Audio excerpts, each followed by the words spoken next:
subscribe my channel for more videos and press the bell icon for latest updates.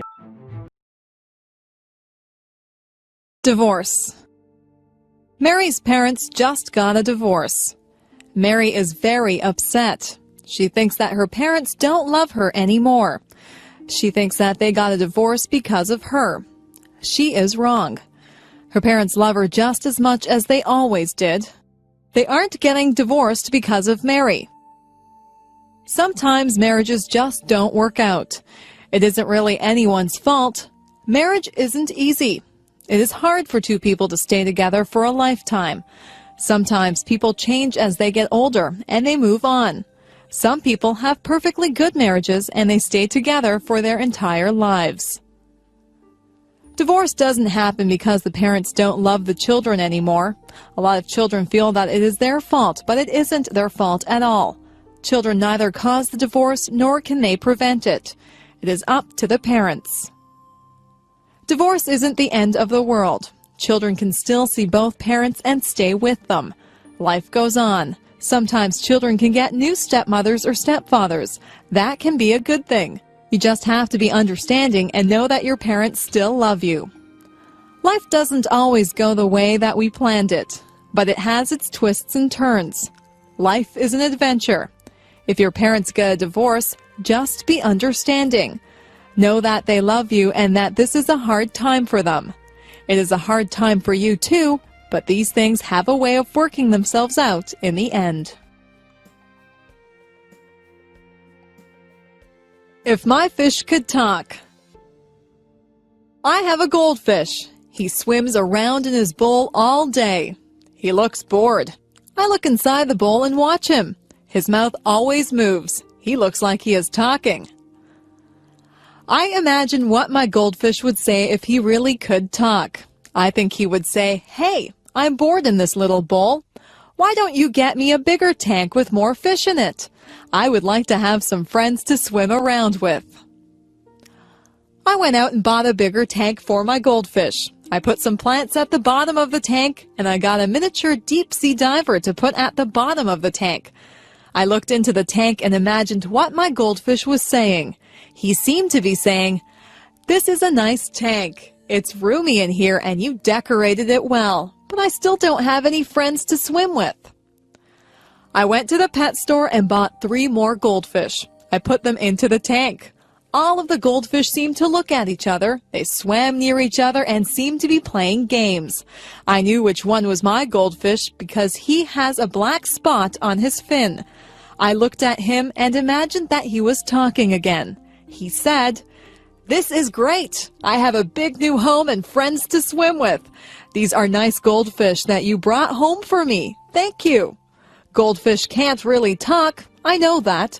I just like to pretend that my goldfish talks. He seems very happy now with his nice new home and his new friends. I don't think goldfish can smile either, but it looks like my goldfish has a smile on his face. The best teacher. I have had a lot of teachers. Some of them were good and some of them were boring. There is one teacher whom I remember very well. He is the best teacher that I ever had. His name was Mr. Alban. He was a history teacher. History is not my favorite subject. I don't really enjoy history a lot. When I was in Mr. Alban's class, he made history seem exciting. He was more of an actor than a teacher. If he was describing a war, he would make us feel all the emotions that the soldiers and their families would have felt. We could almost hear the guns firing and the people shouting. He would paint a picture in our minds that was very vivid. When I had a history test in his class, I didn't have to study much. I would remember every word that he had said. I would see him doing the actions that went along with his stories. He was very animated. He would shout out orders as if he was a general, or he would speak softly and reverently when describing the death of a great hero. The most important thing that I learned from Mr. Alban was that I did really like history. I just thought that I didn't like it because most people had made it dull by just reading from the textbooks. History is not just a series of dates and dull facts. History is what really happened. History is real life. All the historical figures had real families and emotions. They weren't just fictional people. After I took history from Mr. Alban, I realized that I really did have an interest in it. He was my favorite teacher, and I will always be grateful to him for making me aware of just how interesting history really is. Weather. Sometimes I watch the weatherman on television. It is fascinating to watch him point to different areas of the country on the map. He tells us where the weather will be nice and where it will be bad. The weatherman is not always right. Weather reporting is not an exact science. Nothing is very exact when it comes to the weather. The weather department does a lot of research, but they can never be sure of exactly what will happen. Sometimes it looks like it will be clear, but the wind changes direction and clouds move in. The weatherman can warn people if there is a chance of a hurricane or tornado. The weatherman can also warn people of floods. Sometimes entire towns have to be evacuated because of bad weather. It is important to be aware of the weather. For example, it is not good to be caught in the middle of a field when there is going to be a thunderstorm. You might want to take extra precautions if there is going to be a heavy snowstorm.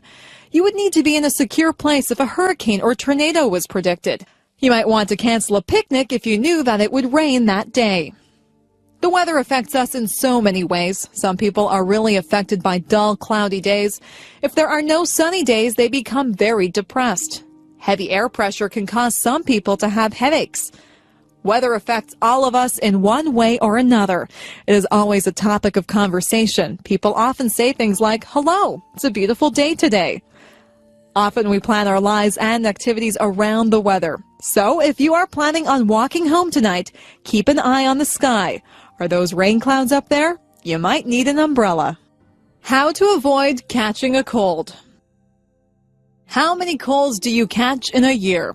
Most of my friends catch quite a few colds. They cough, sniffle, and sneeze. They carry around tissues and blow their noses all the time. Their eyes water and they have scratchy throats. I don't get many colds. In fact, I can go for a whole year and never catch a cold. This is why I consider myself an expert on how not to catch a cold. I'll tell you how to avoid catching a cold. I think that you need to take a lot of vitamin C. I eat a lot of fruits and vegetables. I drink fruit juice too. I also take vitamin C pills. Whenever I begin to feel a cold coming on, I make sure that I have taken my vitamin C pill and I drink a lot of orange juice. That usually knocks the cold right out of my system. I make sure that I get a lot of fresh air. In the winter, a lot of buildings are shut up tight so that the air is stale and people's germs circulate through the buildings. I get outside and breathe in fresh, clean air. If somebody is rude enough to cough or sneeze right in front of me without covering his or her mouth, I just hold my breath for a second. I'm not sure if this works or not, but I don't want to breathe in anybody's cold germs. Many germs are passed through hands. It is important to wash your hands thoroughly if you touch anything in a public place. If I hold a banister while I'm walking down the stairs, I think of all the people who have used that banister, and I make sure that I wash my hands before I eat. Doorknobs also have a lot of germs on them. Money is another thing that is passed from hand to hand and is covered with germs. Sometimes I see people stick money into their mouths. Just think of all the germs that you would be putting into your mouth if you did that. If you just give it a little bit of thought, you can avoid a lot of germs that cause colds. If you eat good food and stay fit, your body will be able to fight off the germs that causes colds and other diseases. It is not always possible to avoid colds, but if you do catch a cold, drink plenty of fluids and get a lot of rest. The future. I sometimes wonder what life will be like in the future. Life has changed so much in just the past few years. I'm sure that there are still big changes that are coming. Do you think we'll still drive cars? Maybe we'll get into computerized vehicles that we won't have to drive. We'll just push a few buttons and the vehicles will take us to wherever we have to go. Maybe there won't be roads. We might just fly through space to get where we want to go. Instead of telephones, we'll just use our computers. We'll be able to see each other when we talk. That type of thing is already happening. Maybe we won't have to cook our meals. We might be able to push buttons to order whatever we want. A nice roast beef dinner or an ice cream sundae might just pop out of a machine. It would be nice to have a robot to clean the house for you. In the past few years, computers have been extremely important. People used to write to each other through the mail. Now people communicate so much more frequently through email. Most of my friends own computers. If we had all of these things to do the work for us, what would we do? We would still need people to program the computers. We could spend more time being creative rather than doing everyday chores. The future holds many surprises. I'm sure that technology will become even more and more amazing. When my parents were young, they had never even seen a color television. Nobody owned a computer. It doesn't take long for things to change a lot. Who knows what amazing things are in store for us? Giving a speech. I had to give a speech last week. I gave a speech to 300 people. I had to speak in front of a group of students. I had to tell them about a campaign that we were having to raise money for cancer research. Giving a speech can be a difficult thing. When you stand in front of a big crowd, you can get very nervous. Some people feel like they have weak knees. Their legs feel as if they are made of rubber. Their heart beats very hard inside of their chest. Their palms get sweaty. Some people even become short of breath. For some people, giving a speech is their worst fear. When you give a speech, everyone is looking at you. They are waiting to hear what you have to say. When you have 300 people looking at you, you have 600 eyes that are on you. It is a little frightening when you think of it that way. Before I give a speech, I take 3 big breaths. I calm myself and I remind myself that what I have to say is important. I like to be sure of what I am going to say, so I practice my speech in front of a mirror at home. I like to look like I am relaxed and friendly. They say that practice makes perfect, so the more speeches that you give, the better you will become at it. Whenever I have to give a speech, I imagine that the audience is just one big person. I look out into the audience until I find a friendly, smiling face. I focus on that person, and I pretend that I am just talking to them. I've become used to giving speeches. I am more relaxed now than I used to be. People tell me that I do not look nervous at all. I like to hear that. Sometimes I do feel a little flutter of nervousness, but I just ignore it and do the best that I can. Giving a speech is not as scary as it appears to be. Anyone can do it with a little practice. Moving to another country. My friend Steve moved to another country. He had lived in Canada all his life and he moved to Japan. Life in Japan was very different for Steve than what he was used to. At first, Steve suffered from culture shock. His whole life seemed different. He was not used to the way of life in Japan. Steve was not used to the large crowds of people that walked up and down the streets in Japan. In his hometown in Canada, the streets were fairly quiet. Steve had to get used to the food. In Japan, the people eat a lot of fish. Steve had never eaten much fish before. Steve wanted pizza, but it was expensive in Japan. Steve said that he had to adjust his eating habits. The people in Japan have different customs than we do here in Canada. Steve didn't want to offend anyone, so he had to learn the customs. He had to learn about what Japanese people considered polite and rude. Sometimes in a foreign country you can do something to insult someone without even realizing that you are being rude. At first, Steve had trouble with the language. He said that the only way to really learn the language is to talk to people. Steve talked to a lot of people. He made a lot of mistakes, but people were patient with him, and they tried to help him with his Japanese. It wasn't long before Steve felt more comfortable in his new surroundings. You have to be willing to learn new customs and a new language if you move to another country. Steve feels very comfortable in Japan and in Canada now. He is thinking about going to another country now. He thinks that he might like to try and live in Italy. I'm sure that he would get over his culture shock very fast if he moved there. Moving to a new country can be difficult, but if you are willing to learn, it can be a very rewarding experience. Look for the beauty. I have learned that things don't always go the way that they were planned. If something doesn't happen the way that I want it to, I try to make the best of the situation. I always try to find something good in everything that happens. Last year, I broke my ankle when I was walking on an icy sidewalk. At first, I was very upset. I was missing school and there was a party that I wanted to go to. I couldn't do very much of anything. My ankle was very sore. I stayed home and I read a book. It was an excellent book and one that I probably would not have had time to read under normal circumstances. My friends brought my homework to my house, and we had some really nice visits while they were here. I had to accept the fact that I couldn't go anywhere on my broken ankle, so I made the best of a bad situation. Once I lost my way when I was out camping. I ended up in a very large field. I was afraid that nobody would find me, but I calmed myself down and took time to examine all the interesting wild flowers in the field. My family did find me. They were surprised at how calm I was. I have learned that there is something valuable inside every adventure and something beautiful inside every person. We had a new boy who came into our class. His clothes weren't in style and he was not particularly handsome. Some of the boys and girls made fun of him. Sometimes people can be really cruel. He seemed to handle it all right, but inside, I knew that it must hurt. Some of my friends and I invited him out with us. We found out that he had a terrific sense of humor, and he is probably one of the nicest people that I've ever met. He has since become one of my best friends. It makes me ashamed when someone that I know judges someone by how they look. It isn't fair to do that. You'll find that something good comes out of almost every situation. You'll find something good about almost everyone that you meet if you look hard enough. If something doesn't work out the way you planned it, just make the best of the situation. Look for the beauty in everything. My doll.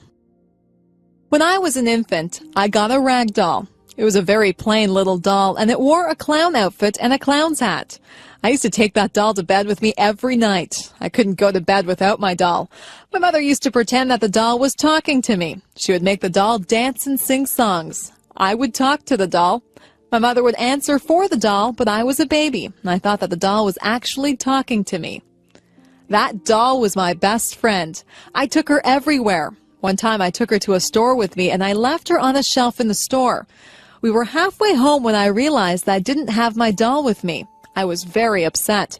My mother and I rushed back to the store. My doll was still there. I was so relieved. I hugged my doll and I promised myself that I would never leave her anywhere again. I couldn't imagine life without that doll. Through the years, the doll became less important in my life. I had other things to do, but the doll still sat on my bed during the day, and I still took it to bed at night. I gave that doll a lot of love when I was little. In fact, I love that doll so much that she looks tattered and torn now. There are parts of her face and hands that are almost worn away. I had a lot of other toys when I was little, but none of them were ever so important as that doll. I don't play with toys anymore, but that doll is still in my room.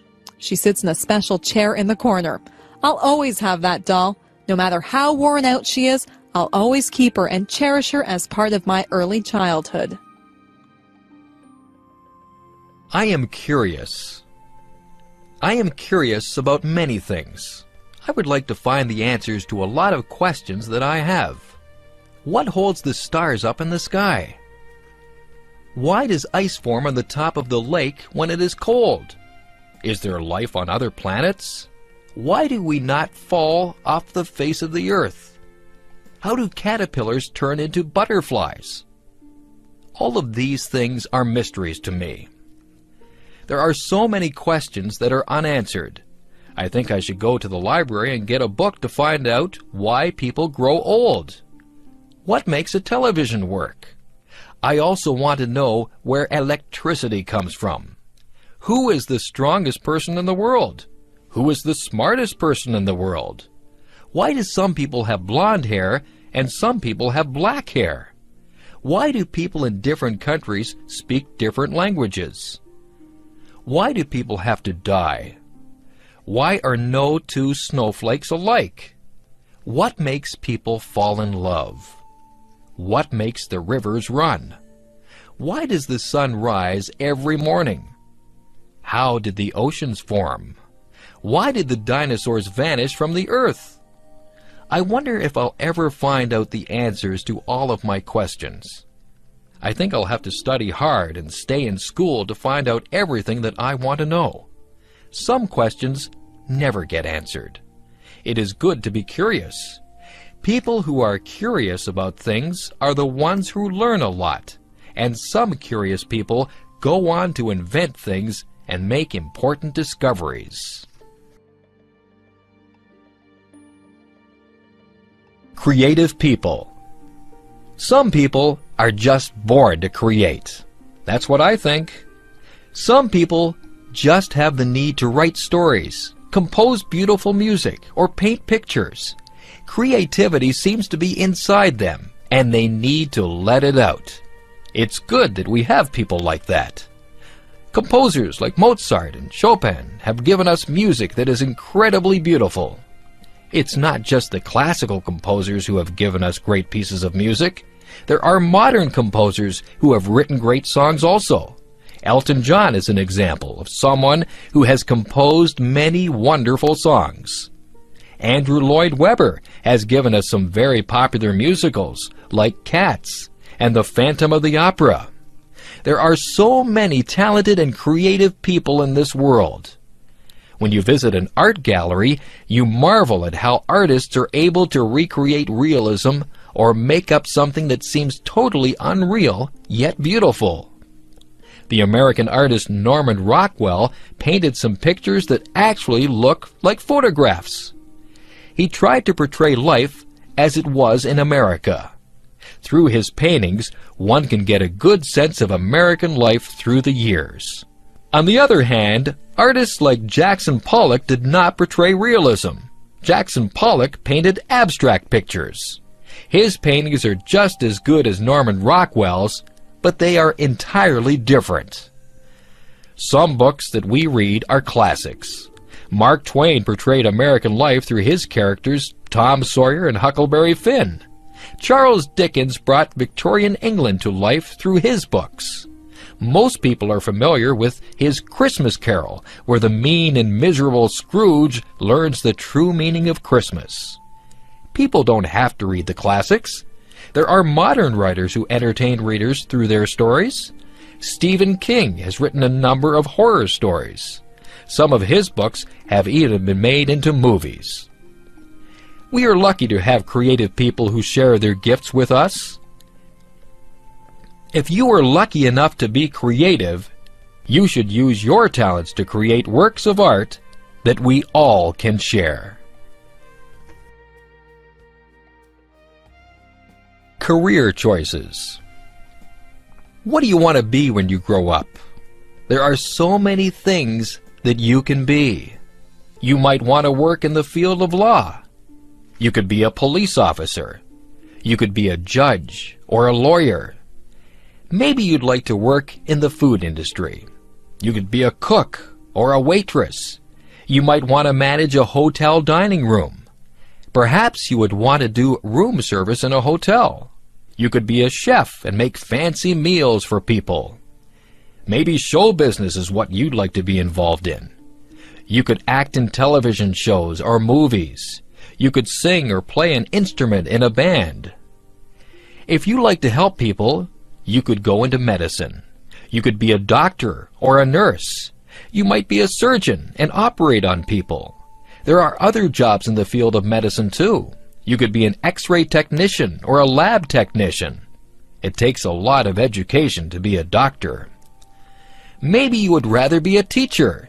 You could teach in a primary school or a high school. If you don't want to work with children, you could become a professor at a university. There are hundreds of other jobs to choose from too. You might want to fix cars or work in a store. You could be a dentist or a veterinarian. You could be a janitor or a zookeeper. There are so many jobs that I just can't name them all. Maybe you'd like to be a minister or an organist at a church. You could be a babysitter or a shop clerk. You might be interested in being an astronaut or a baker. You could work in a bank or at a shop. You could work on a construction crew and build roads and houses. Maybe you'd rather decorate the houses, so you could become an interior decorator. You could cut hair or be a driving instructor. The list is endless. There are even jobs that you may never have heard about. The choice is yours. You just choose whatever you want to be and do your best to become that. I could go on forever. You could work in a library. You could be a factory worker or a fisherman. You could make clothes or build bridges. You could wash windows or be a bricklayer. The possibilities are endless. I need glasses. I have been having trouble seeing the blackboard. Everything is blurry. I keep getting headaches. I told my mother about it, and she made an appointment with the optometrist. I went to a place where they made me read words and letters on a chart. Some of the words were big, and some were very small. I tried to read everything, but sometimes I couldn't see some of the small letters. The optometrist would cover one of my eyes while I read the chart. Then she would cover my other eye. She even put some drops in my eyes. I asked the optometrist if I had passed or failed the test. She laughed and said it wasn't that kind of test that you passed or failed. She was just trying to find out if I needed glasses. I did need glasses. My mother and I looked around. There were many pairs of frames. I wanted something that was in style. I tried on many pairs of frames. Some of them looked good on me, and some of them looked really funny on me. I finally chose a frame that was my favorite. I gave them to a lady who did some measurements. She told me to come back on Friday to get my glasses. On Friday, I got my glasses. My friends liked them. They said I looked smart in my glasses. I wore them to school on Monday, and I was able to see the blackboard clearly. I didn't realize how much I hadn't been able to see. Now I don't get headaches anymore. I'm glad that I have my glasses. Everything is a lot clearer now. I am clumsy. My mother says that I am clumsy. My father says that I am clumsy. I know that I am clumsy. I do things all the time that are clumsy. I fall down for no reason at all. If there is a crack in the sidewalk, I will be sure to trip on it and fall down. If I carry a plate of food in the cafeteria, I almost always either drop it or bump into someone with it. I don't try to do these things. It just happens. When I drink juice, I miss my mouth and get juice all over my shirt. I always have something spilled on my clothes. Last week I opened a jar of peanut butter. The jar flew out of my hands and landed upside down on the floor. There was a big glob of peanut butter on the floor. Yesterday I knocked over the sugar bowl. There was a big sticky mess on the floor. I bump my head when I get into the car. I rip my pants on things. I lose my money out of my pockets. I step on the cat's tail. I always feel bad when I do that because the cat thinks I don't love her. I don't mean to do these things. I am just a clumsy person. My parents tell me to slow down. I am always in a hurry. Maybe that's why I'm so clumsy. Maybe it's just a stage that I am going through. If it is, I hope it is over soon. Being clumsy is no fun at all. Home alone. I remember the first time that my parents left me home alone. I was very grown up, and I thought that I would be just fine. I was fine for a while. I watched television and had something to eat. I called my friend on the phone, and we talked for a while. Then I sat down to read a book. The house was quiet, very quiet. I found myself listening very carefully. I heard a tap, tap, tapping noise. I wondered where it was coming from. It seemed to be coming from the window. I turned out the lights so that nobody would see me, and I peeked out the window carefully. I was expecting to see a robber tapping at my window. There was nobody there. It was just a tree branch swaying in the breeze and tapping at my window. I felt silly. I turned on the lights and sat back down to read my book. A few minutes later, I heard some creaking noises. I listened carefully. Then I heard a clunking noise. I think it might have been the furnace. Then there was a whirring noise. My imagination began to play tricks on me. I was imagining that there were all kinds of creatures in the house. I told myself to grow up. I wouldn't let my imagination run away with me. I was glad when my parents got home. I told them about all the noises that I had heard. My parents laughed and said that all houses make noises. We're usually just so busy that we don't hear all the noises that go on. I have stayed home alone many times now. I just ignore all the little creaks and noises that I hear. I'm still alert and listen for anything suspicious, but I know that there are lots of noises that are harmless. That tree that taps on my window still frightens me sometimes, but I'm a lot braver now than I was the first time that I stayed home alone.